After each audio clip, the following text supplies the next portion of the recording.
नमस्कार, इतना स्वदेश पे कल की तैयारी में आपका स्वागत है। मैं हूं मनीष मेन्नुगिरी और अगले आधे घंटे में बात करूंगा कि आज भारतीय बाजारों में क्या हुआ और कल भारतीय बाजारों के लिए वैसे कौन से ट्रिगर्स हैं जिस पे आपको नज़र रखनी चाहिए और कल भारतीय बाजारों में क्या निफ्टी, बैंक निफ्टी और शेयरों की चाल देखने को मिलेगी। इन तमाम मुद्दों पर चर्चा होगी और अगले आधे घंटे में हम दर्शकों के सवालों के जवाब देंगे, क्योंकि कई सारे स्टॉक्स हैं जिस पे आप लोग लगातार सवाल पूछते हैं और इन तमाम सवालों के जवाब दिए जाते हैं शो में। आप चाहें तो अपने सवाल भेज सकते हैं। व्हाट्सअप नंबर स्क्रीन पर फ्लैश हो रहा है, आप इस पर अपने नाम, अपने सवाल कौन से शेयर आपके पोर्टफोलियो में, अपने शहर का नाम, ये तमाम जानकारी भेज सकते हैं। इसके अलावा 18 और स्वदेश ट्विटर हैंडल पे जाइए, फेसबुक पे जाइए, इसके यहाँ भी अपने सवाल भेज सकते हैं। KKT आपको लिखना है, यानी कल की तैयारी, स्पेस देना और फिर अपना सवाल भेज दीजिए। इसके अलावा जो शोज़ यूट्यूब पे होते हैं कल की तैयारी सेगमेंट में, वहाँ भी आप कमेंट बॉक्स में अपने सवाल भेज सकते हैं और आपके सवालों को और अब VIP स्टॉक्स जिसमें कि कुछ ऐसे काम के शेयर हम बताते हैं जो हमारे जानकार बताते हैं, जिस पे आप निवेश करके एक लंबी अवधि में अच्छा मुनाफा कमा सकते हैं। ये शेयर और स्टॉक्स की जानकारी जो आपके सवाल होते हैं उस पर हमारे जानकार देते हैं और आज के दो जानकार हैं आस्था जैन हेम सिक्योरिटीज से और राहुल घोष है हेज से फंड से, जिससे ये बताएंगे हमें, ये दोनों बताएंगे कि किन शेयरों पे आज आपको कैसी रणनीति अपनानी चाहिए। लेकिन फटाफट देखते हैं कि बाजार में आज क्या देखने को मिला, बाजार का मूड कैसा रहा। आज हमने देखा कि बाजार में कहीं ना कहीं एक शुरुआत अच्छी हुई, उसके बाद प्रॉफिट बुकिंग देखने को मिली और फिर बाजार जो है दिन के निचले स्तर के आसपास ही बंद हुआ।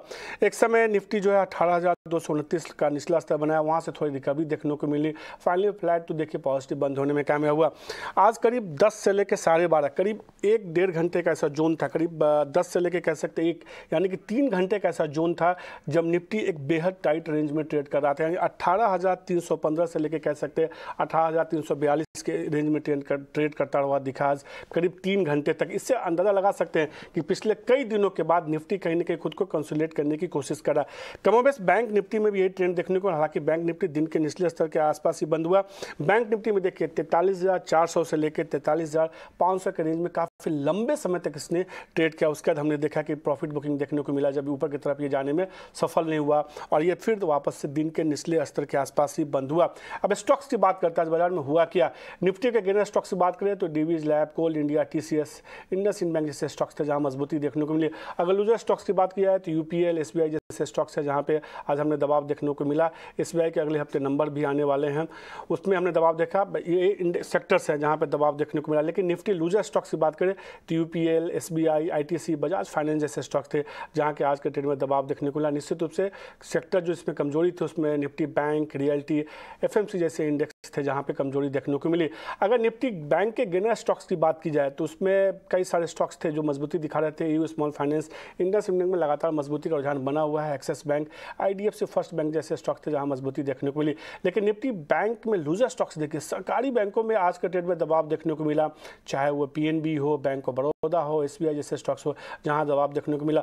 और यही सरकारी बैंक का इंडेक्स शेयर थे जो आज कहीं ना कहीं सुबह से ही बैंक निफ्टी पर दबाव बना रहे थे और आखिर में ये दबाव ज़्यादा बढ़ा और बैंक निफ्टी दिन के निचले स्तर के आसपास बंद हुआ। तो कहीं ना कहीं सरकारी बैंकों में आज प्रॉफिट बुकिंग अच्छी खासी देखने को मिली है। SBI के अगले हफ्ते नतीजे आने वाले, उससे पहले हो सकता है कि थोड़ी प्रॉफिट बुकिंग देखने को मिल रही है। अगर कुछ इंडेक्स देखें जहां पे जो है तेजी वाले थे इस गिरते हुए बाजार में, या आप कह सकते हैं कि प्रॉफिट बुकिंग में मजबूती दिखा रहे थे, उसमें IT और फार्मा ऐसे इंडेक्स थे जहां थोड़ी मजबूती देखने को मिली। अब कुछ ऐसे स्टॉक्स की चर्चा करते हैं जो इस बाजार में भी हीरो के तौर पर दिखे, यानी एक अच्छी खरीदारी देखने को मिली। और ये कुछ सेक्टर जिसकी हमने चर्चा मैंने पहले कह दी कि निफ्टी, बैंक और जैसे सेक्टर्स थे जहां दबाव देखने को मिला। लेकिन कुछ हीरो स्टॉक्स जो गिरते हुए बाजार में एक अच्छी मजबूती दिखा रहे थे, ये small cap, mid cap stocks हैं, ये और B कैटेगरी के स्टॉक्स है जहां पे हमने देखा मजबूती देखने को मिली।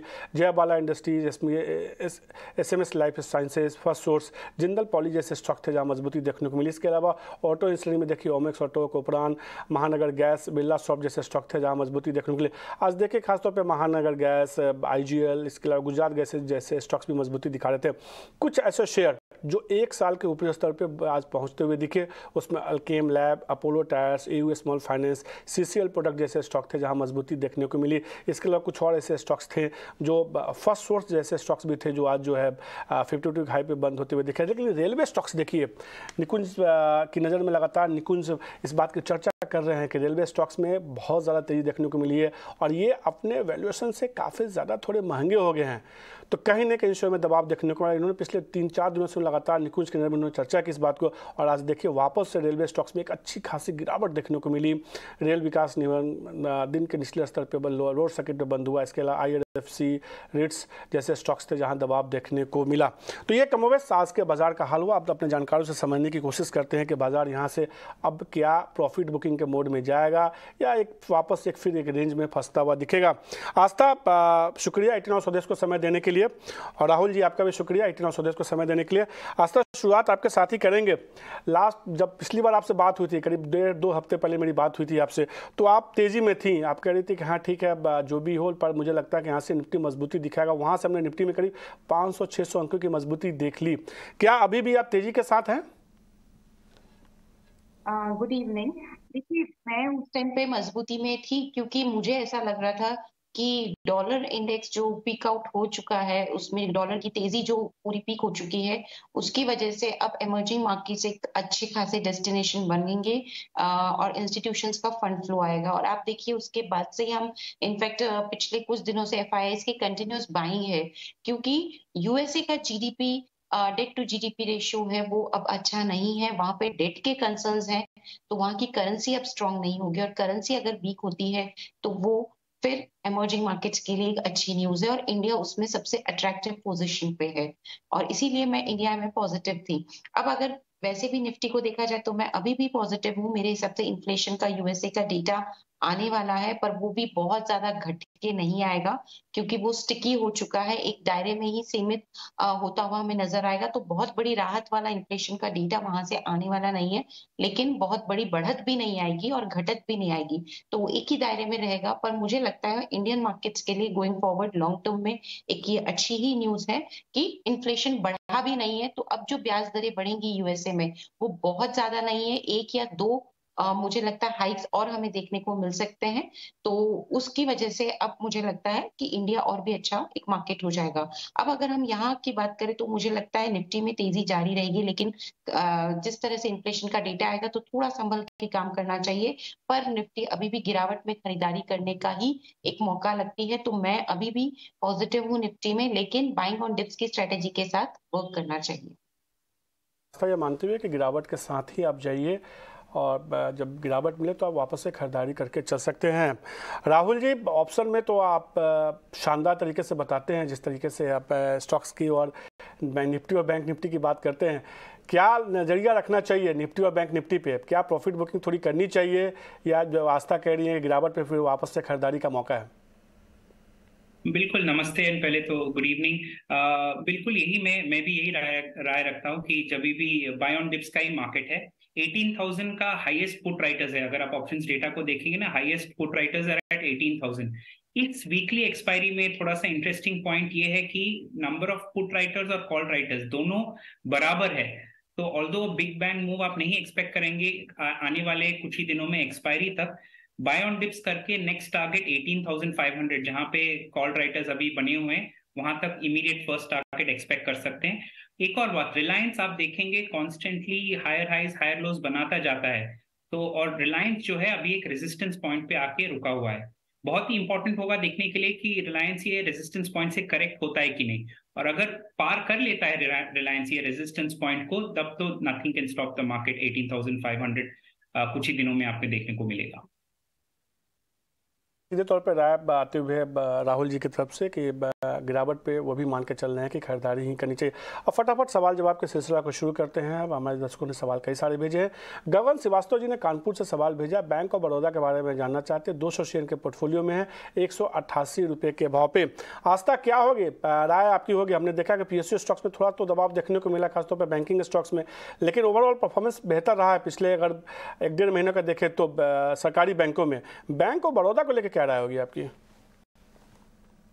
तो बड़ौदा की हम बात करें तो सरकारी बैंकों में कुछ सरकारी बैंकों में से एक ही ऐसा बैंक है जहाँ पे देखा जाए तो इन्होंने पूरा जो इनके रहते हैं जीएनपी और एनएनपी रेशियोज उसको इन्होंने पूरा कंट्रोल में रखा हुआ है, मुझे ऐसा लगता है। तो वो एक काफी बढ़िया पॉइंट है बैंक ऑफ बड़ौदा के लिए। दूसरी तरफ जो इनके मेन सीईओ हैं वो भी काफी ज्यादा यहाँ पे जब से आए हैं काफी नई नई चीजें लेके आए हैं और ये बैंक को काफी फायदा देती हुई हमें नजर आ रही है। और बैंक का पूरा फोकस डोमेस्टिक ग्रोथ के साथ साथ अभी ओवरसीज ग्रोथ पे भी है। मुझे लगता है पब्लिक सेक्टर बैंक में एसबीआई के अलावा अगर दूसरे बैंक जो मुझे पसंद आता है वो ये बैंक ऑफ बड़ौदा ही रहेगा। ऑल्दो थोड़ा सा ये आज हमें मंदी का शिकार होता हुआ नजर आया, बट मुझे लगता है लॉन्ग टर्म में ये वापस से सुधरेगा और ये अच्छे नतीजे भी दिखाएगा। सो मैं इसमें पॉजिटिव हूँ और मैं बने रहने की सलाह दूँ। बैंक ऑफ बड़ौदा होल्ड करने की सलाह है। उमेश मन्ना जी ने कोलकाता से सवाल भेजा है, अरबिंदो फार्मा के बारे में जानना चाहते हैं। उन्होंने जो हमारे शो है यूट्यूब पे उस पर देख के उन्होंने कमेंट बॉक्स में अपना सवाल भेजा। 20 शेयर उन्होंने लिया 522 रुपये के भाव पे। वो जानना चाहते हैं क्या करें। सीधे तौर पर राहुल जी देखिए, अरबिंदो फार्मा हमने देखा कि 450 455 के रेंज से लगातार एक अच्छी मजबूती देखने को मिली है। इनको अभी तो मुनाफा जो क्वांटिटी उन्होंने कम ली है, क्या राय होगी अरबिंदो फार्मा पे आपकी? औरबिंदो फार्मा का अगर आप डेली चार्ट देखेंगे ना, एक डाइवर्जेंस, नेगेटिव डाइवर्जेंस फॉर्म किया था और वो डाइवर्जेंस सस्टेन नहीं हुआ था। एक बुलिश ग्रीन कैंडल कल बनाया जो एकदम नेगेटिव डाइवर्जेंस को डिफीट कर दिया और अभी भी स्टॉक में स्टीम है अपसाइड की तरफ। तो what he can do is 594 का एक स्टॉप लॉस रख सकते हैं और होल्ड कर सकते हैं लॉन्ग साइड की तरफ। जब तक छोटे टर्म के मूविंग एवरेजेस होल्ड करते हैं 8, 13, 20, तब तक बने रहना चाहिए। 594 का स्टॉप लॉस रखना चाहिए उनको। आप इसको होल्ड करके चल सकते हैं। 594 यानी 594 रुपये का आपको इसमें स्टॉप लॉस लगाना होगा और इसको फिर होल्ड करके चलिए। जैसे जैसे शेयर ऊपर जाता है जाने दीजिए। आप चाहें तो आगे फिर से सवाल पूछ सकते हैं। आशीष जी ने चंडीगढ़ से सवाल पूछा, इन्होंने भी यूट्यूब पे ही सवाल लिखे थे कमेंट बॉक्स में। पेटीएम के 45 शेयर इनके पोर्टफोलियो में 709 रुपये के भाव पे एक महीने के नज़रिए से जानना चाहते हैं। आस्था, जिस तरह से हमने देखा कि मैनेजमेंट की तरफ से कमेंट्री आई कि पॉजिटिव कैश फ्लो अब होता हुआ दिखेगा, उसके बाद हमने देखा बीते 2 सत्रों में एक अच्छी मजबूती देखने को मिली। क्या ये मजबूती आगे, आज तो हालांकि थोड़ी मुनाफावसी देखने को मिले, क्या ये मजबूती आपको लगता है कि आगे सस्टेन करेगा और भरोसा करना चाहिए तेजी पे, या प्रॉफिट बुक करनी चाहिए अगर थोड़ा भी ऊपर आता है तो?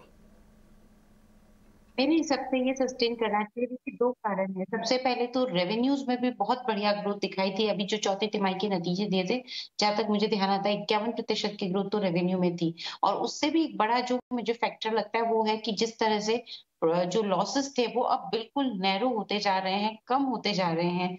तो वो भी एक बहुत बढ़िया सिग्नल है और इसी वजह से देखेंगे तो ये अच्छा खासा मोमेंटम ऑलरेडी दिखा चुका है। मेरे हिसाब से इनकी कॉस्ट प्राइस के आसपास ही खड़ा है, लेकिन लॉन्ग टर्म अभी भी ऐसा लगता है कि इसमें थोड़ी हीट और बाकी है। तो इनको ऊपरी स्तर मिलेंगे एग्जिट करने के लिए, इसलिए अभी कॉस्ट टू कॉस्ट है तो होल्ड रखें और ऊपरी स्तरों पर एग्जिट करें। लॉस में अभी एग्जिट करने की सलाह नहीं है। तो मेरे हिसाब से ये अगर 750 से 800 के जोन में मिलता है तो वहां पे एग्जिट कर सकते हैं। तो आशीष जी, राय आपके लिए कि शेयर को होल्ड करके चलिए, जब ऊपर आता है प्रॉफिट आता है तब आप प्रॉफिट इसमें बुक कीजिए। संजय गुप्ता जी ने दिल्ली से सवाल पूछा, गेल के बारे में वो जानना चाहते हैं। 1650 शेयर उनके पोर्टफोलियो में है 110 रुपये के भाव पे। अच्छी बात यह है राहुल जी कि ये जानना चाहते हैं कि लंबी अवधि के लिए क्या नजरिया रखा जाए, लॉन्ग टर्म निवेशक हैं ये? तो लॉन्ग टर्म के लिए गेल बिल्कुल पोर्टफोलियो में रखना अभी भी मैं मुनासिब समझूंगा। अगर आप longer term time frame charts को देखते हैं, वीकली को, मंथली को देखते हैं, तो अभी भी स्ट्रक्चर बेहतरीन है। जो अभी भी रेजिस्टेंस आता है, थोड़ा सा करेक्ट होता है जो बहुत ही हेल्थी माना जाता है और फिर से अप ट्रेंड शुरू कर देता है। तो अगर लॉन्ग टर्म नजरिया है तो स्टॉप लॉस उनको मैं रखना चाहूंगा कि 102 का स्टॉप लॉस रखें और होल्ड करें। और अभी 106 प्राइस चल रहा है। एक और बात, 102 के नीचे 2 बेरिश कैंडल क्लोजिंग्स का वेट करने को सलाह देंगे हम लोग। डेली चार्ट पे 2 बेरिश क्लोजिंग्स 102 के नीचे, तभी एग्जिट करें क्योंकि वो लॉन्ग टर्म नजरिया है इनका। तो गेल पे ये रहा हो तो 102 रुपये का आप स्टॉपस लगा लीजिए। वैसे तो लंबी अवधि के लिए समान तौर पे स्टॉपस नहीं लगाया जाता, पर राहुल जी ने आपकी सहूलियत के लिए 102 रुपये का उन्होंने स्टॉपस लगाने की एक सलाह दी है। साहिल जी ने नासिक से सवाल भेजा है, एसएल टेक के बारे में जानना चाहते हैं। 40 शेयर के पोर्टफोलियो में है, 1115 रुपये के भाव पे जानना चाहते हैं कि क्या करें शेयर के बारे में। आस्था, हमने देखा था कि जब तमाम आईटी कंपनियों के नतीजे खराब आ रहे थे तो एसएल टेक के नतीजों में सबसे अच्छी बात यह थी कि कोई इसमें कम से कम खराब न्यूज़ नहीं था। यही वजह है कि हमने शेयर में थोड़ा परफॉर्मेंस देखा, लेकिन अब वापस से शेयर के रेंज में फंसता हुआ दिख रहा है। क्या राय होगी एसएल टेक पे आपकी? देखिए 1115 है तो अभी होल्ड कर सकते हैं मेरे हिसाब से। और अभी नुकसान में निकलने की राय नहीं है। तो मैं होल्ड करने की सलाह दूंगी। इसके पीछे के कारण बताना चाहूंगी। देखिए, सबसे पहले तो कंपनी ने FY24 के जो रेवेन्यू ग्रोथ गाइडेंस है वो सॉलिड दी है। वो मुझे काफी सही लगती है, 6% से लेके 8% के बीच में। और EBIT मार्जिन, जो कि IT इंडस्ट्री के लिए सबसे इंपॉर्टेंट रेशियो है, वहां पे भी बढ़िया गाइडेंस देती हुई कंपनी नजर आई है, 16.5 से 18 के बीच में। तो वो भी एक पॉजिटिव लगता है। दूसरी तरफ इनके FY24 के लिए काफी बढ़िया डील विंस हुई हैं, तो वो भी कंपनी को यहाँ पे सहारा देती हुई नजर आएंगी। जिस तरह का एक तरह से अभी मैक्रो एनवायरनमेंट खराब है, उसमें भी इस तरह का प्रदर्शन और इस तरह की ग्रोथ गाइडेंस जो कंपनी दे रही है फॉर FY24, मुझे ये पॉजिटिव सिग्नल लगता है। हो सकता है कुछ समय तक ये एक दायरे में फंस के रह जाए, लेकिन अल्टीमेटली लॉन्ग टर्म में ये वापस से ऊपरी स्तर छूने का प्रयास करेगा, जहां पे इनको निकलने के मौके मिलेंगे। इसलिए 3 से 4 महीने की समय सीमा को ध्यान में रखते हुए अपनी पोजीशन को होल्ड करें। साहिल जी, सीधे तौर पर एसएलटेक पे होल्ड करने की सलाह। पवन कुमार जी ने सतारा से सवाल भेजा है, पेनेसिया बायोटेक के बारे में जानना चाहते हैं। 200 शेयर के पोर्टफोलियो में है, 149 रुपये के भाव पे, अगले 1 साल के नजरिए से जानना चाहते हैं। राहुल, क्या राय होगी आपकी पेनेसिया बायोटेक पे? स्टॉक का नाम था पेनेसिया बायोटेक, जी बिल्कुल। तो अभी तो पेनेसिया बायोटेक आप लास्ट इतने भी महीनों से देखेंगे, कभी 20 डे EMI के ऊपर क्लोज ही नहीं हुआ है। और जब भी क्लोज होने की कोशिश किया, आप नोटिस करेंगे कि रेड कैंडल फॉर्म हो जाता है और फिर मूविंग एवरेज के नीचे आ जाता है।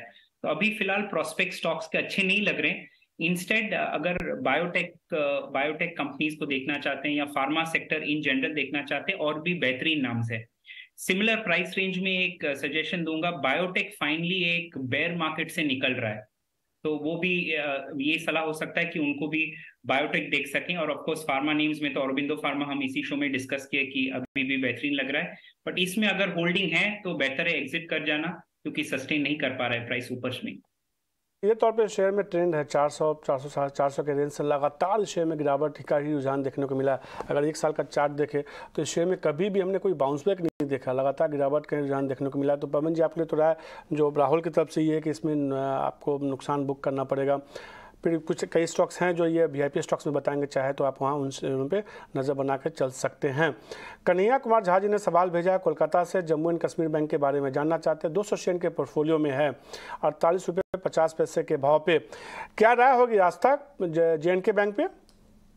देखिए, JNK बैंक के जिस तरह के नतीजे आए थे, बेहद शानदार। यहाँ देखा जाए तो अब तक का हाईएस्ट एवर एनुअल प्रॉफिट इन्होंने क्लॉक किया है, मेरे हिसाब से 1197 करोड़ के आसपास। तो मोटा मोटी 1200 करोड़ का काफी बढ़िया है। और सबसे बड़ी बात है, जो GNPA रेशियोज हैं वो अब 8 साल के बेस्ट स्तर पे आए हैं। लास्ट 8 ईयर्स में इतने बढ़िया इन्होंने इस तरह के रेशियोज एसेट क्वालिटी में नहीं देखे हैं, तो वो भी एक काफी ज्यादा पॉजिटिव पॉइंट है। कैपिटल रिस्क एडिक्वेसी रेशियो भी 15% से ऊपर की दिखा रहा है। क्योंकि बैंक ने यहाँ पे काफी बढ़िया रिकवरीज की है, उस वजह से शानदार नतीजे दिखाता हुआ ये बैंक नजर आया है। मेरे हिसाब से ये पार्शियली चाहे तो प्रॉफिट बुक करे, लेकिन पार्शियली होल्ड करने का बनता है ये स्टॉक, और इसीलिए मैं partially hold and partially profit booking की सलाह दूंगी। और जो होल्ड करेंगे उसमें 60 से 65 का लक्ष्य लॉन्ग टर्म के लिए रखा जा सकता है।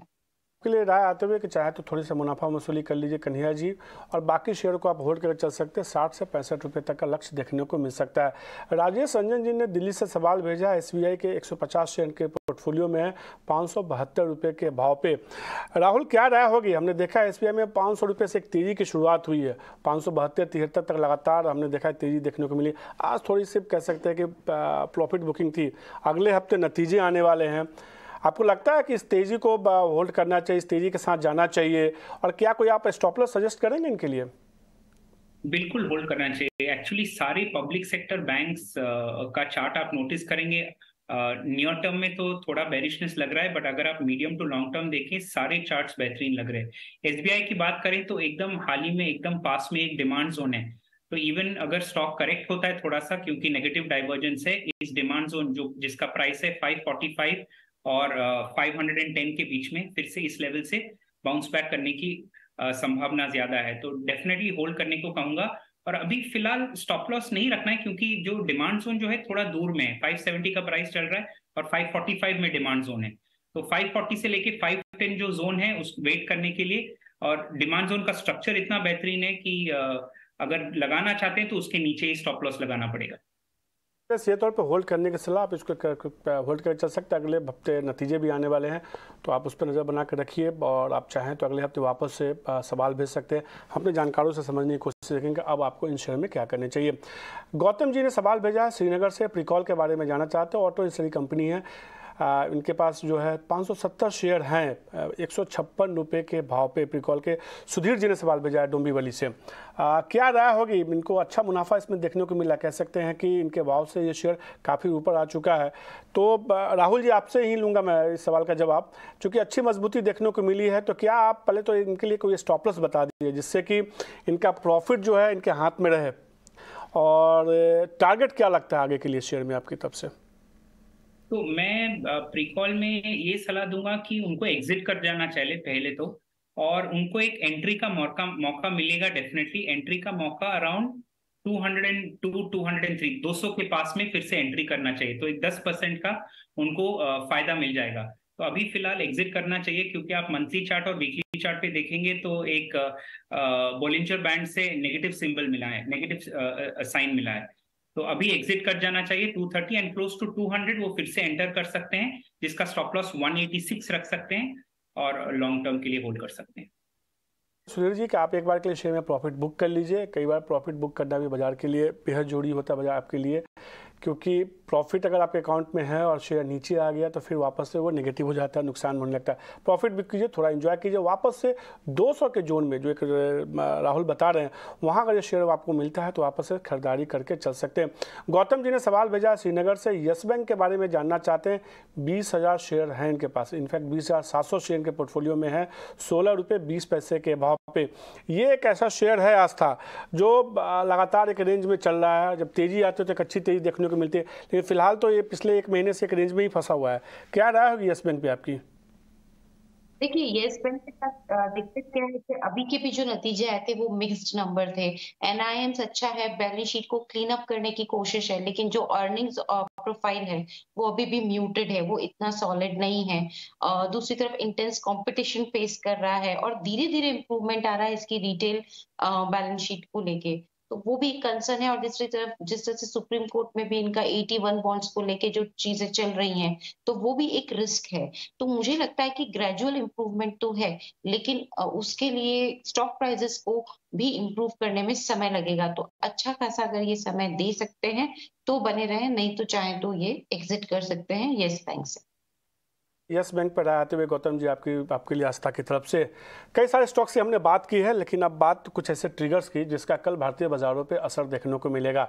और ये ट्रिगर्स बेहद अहम हैं, क्योंकि न केवल ये शेयरों से जुड़े होते हैं, कई ऐसे कह सकते हैं इकोनॉमिक फ्रंट के ट्रिगर्स भी होते हैं जिसका बाजार पर असर देखने को मिलता है। और ये तमाम ट्रिगर्स बताने के हमारे साथ आशीषा जुड़ चुकी है।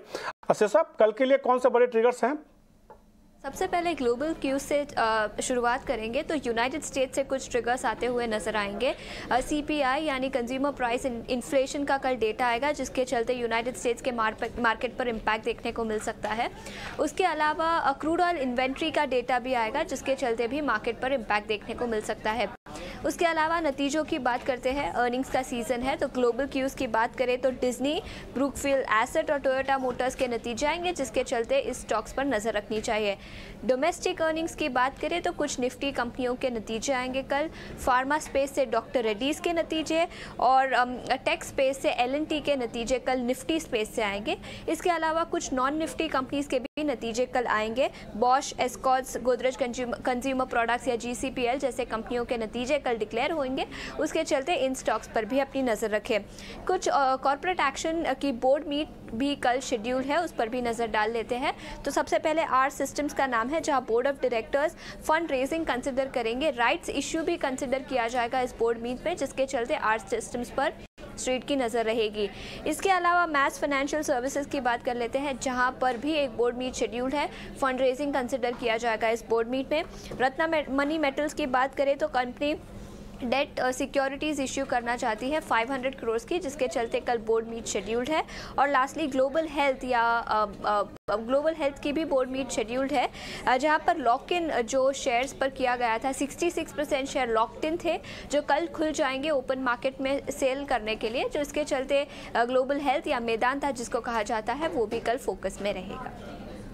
शुक्रिया शेषा ये तमाम जानकारी देने के लिए। तो कल कहीं ना कहीं नतीजों के लिहाज से खासतौर पर निफ्टी और एफएनओ के कई सारे स्टॉक्स हैं जिसके कल नतीजे आने वाले हैं और 18 ऑन स्वदेश पे आप सबसे पहले नतीजे देखेंगे और नतीजों के बाद आपको क्या करना चाहिए ये भी हमारे जानकार सबसे पहले आपको बताएंगे। लेकिन आज के जानकार चूँकि हमारे साथ जुड़े हुए हैं राहुल और आस्था, तो अब उनसे जानने की कोशिश करते हैं कि उनके तरफ से वो कौन से वीआईपी स्टॉक्स हैं जिसमें कि लंबी अवधि के लिए आप खरीदारी करके रखते हैं पोर्टफोलियो में तो एक अच्छा मुनाफा देखने को मिल सकता है।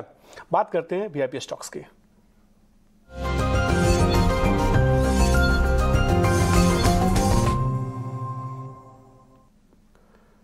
आस्था, आपकी तरफ से कौन से वीआईपी शेयर होंगे?